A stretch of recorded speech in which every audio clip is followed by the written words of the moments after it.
is not a snowmageddon situation, but I think anybody who looks out their window and sees something like that in the background is probably going to start thinking, okay, there's school tomorrow. Is there going to be a school delay? Am I going to have a hard time getting to work? So what's going on? Yeah, these are all excellent questions, Taylor. I got you covered. Tomorrow morning, there might be some delays. I wouldn't be totally surprised.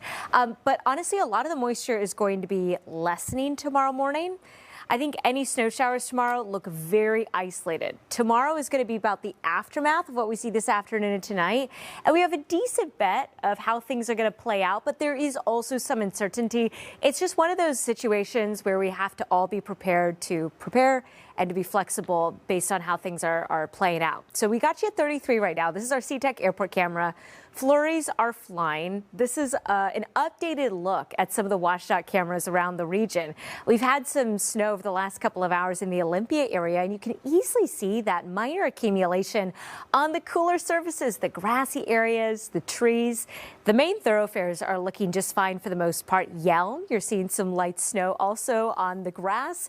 North of Federal Way, we've seen some of those flurries flying, and it's happening in other areas too. That's just a snapshot of certain locations. Along Clallam, Jefferson County, ongoing snow and some scattered snow bands developing across southwest Washington. Let's zoom in a little bit here into Snohomish County, where Sultan, just east of Roosevelt and Gold Bar, you've been encountering the snow. A few pockets of flurries near Mount Vernon and Stanwood, also seeing that into Oso. We take you into King County, Duval, Woodinville, Redmond, experiencing some snow showers and pockets of moderate snow. Kent, Lake Desire, Hobart, and Covington. Farther off to the south in the blue, experiencing that snow from pluvious Montesano surrounding Olympia, Winlock, Centralia, also seeing some of that wet weather and some snowy weather in the Greater Forks area. In the purple, that's where we have a better bet of seeing snow sticking to the ground. You're going to notice Seattle and Everett, you are not included in this advisory. And that's because Seattle and Everett, you might see under an inch here. We got a better possibility for snow sticking to the ground. The North Sound, East Snohomish, King counties, maybe upwards of an inch in Tacoma, 2 to 4 inches Olympia through the southwest interior. And I'm expecting between 4 to 6+ inches along the coast. So in the purple, that's where we have better certainty that there could be some scattered snow accumulations between today and 1 o'clock tomorrow afternoon. Up over the higher elevations, at last check, traction tires required out towards Stevens. Snoqualmie passes, Blewett Pass 2, traction tires advised for White Pass. Snoqualmie Pass, things seem to be improving, but still compact snow and ice in the ground on Stevens and along Highway 2.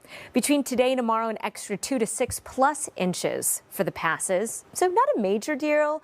Over the higher elevations, we certainly saw more Friday and yesterday, but definitely check washout restrictions before you travel. Futurecast is exciting again today. Things are going to be hit or miss on and off in nature. We could see a mix of rain, snow, sleet, small hail, and graupel. And it's going to, again, be changing hour by hour, neighborhood by neighborhood. Even if there is a brief coating of snow on the grounds from time to time today, it's going to melt later on this afternoon and then refreeze later on tonight. This is a look at about 11:30 later on tonight. Hour by hour, mid-30s, noon into 4 o'clock, bundle up.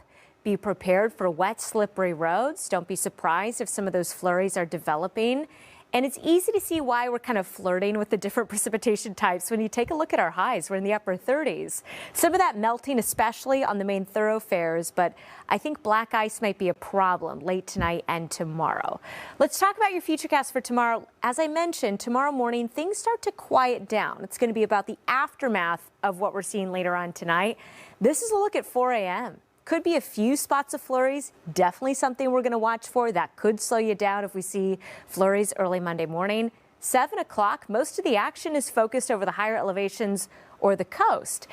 What's interesting is that midday tomorrow, we see more bands of snow developing across the South Sound. So be prepared for some changing conditions tomorrow afternoon. This is a look at 6 o'clock. There could be some difficult driving weather for the Monday evening commute. South Sound, Olympia, out into Tacoma, the Hood Canal, Mason County, the Kitsap Peninsula, and then let's play you through tomorrow night. This is midnight going into late Monday. Some of that snow starts tracking farther off toward the north. Now, I was looking into the National Weather Service to see if they might extend the winter weather advisory to Seattle tomorrow night. At this point in time, they're not doing that, but this band is suggesting that there might be some snow in the Seattle area. It looks minor at this point, but I just want to flag for you that Monday evening, another round of some snow showers could develop. And it's not just the snow, these very cold temperatures as well. We've got this cold weather advisory in effect from 7 tonight to 10 a.m. on Wednesday. We have these cold, breezy winds coming out of the Fraser River Valley, and this is just gushing into Bellingham, into the San Juans. Wind chills during this time could be as low as 5 to 15 degrees. And I know that these are spots that are really hardy to the cold weather, but still, we're talking about dangerously frigid temperatures. I'm thinking about people who are commuting, kids at the bus stop, and make sure you're limiting your time outside if at all possible. Bundle up if you do have to be outdoors and an extended period where we're just gearing up for very cold temperatures. Because of the occasional snow and ice concerns today and tomorrow, we've issued that weather alert. It's possible that will have to get extended into Tuesday morning. This is one of those forecasts where things are updating basically every several hours. So I hope that you stick with us throughout the day today and tomorrow. And tomorrow we're going to have better certainty about what your Tuesday morning commute is going to look like too. Once we get past Tuesday morning and throughout the rest of the 7-day forecast, the biggest thing you're going to notice just how cold it's going to be each and every day. I mean, we're only going to the 30s. Your high Tuesday and Wednesday only of 36 degrees. And your overnight temperatures are going to be in the 20s. Even though there looks like a very isolated, occasional rain-snow mix Tuesday through Saturday, so almost each and every day a rain-snow mix a possibility, the chances beyond Tuesday are looking so slim and unimpressive. I'm not really concerned about this, but there might be some icy spots here and there, which could pose problems during the evenings and the mornings Tuesday through Saturday. Today through Tuesday morning looks to be the most active of the next 7 days.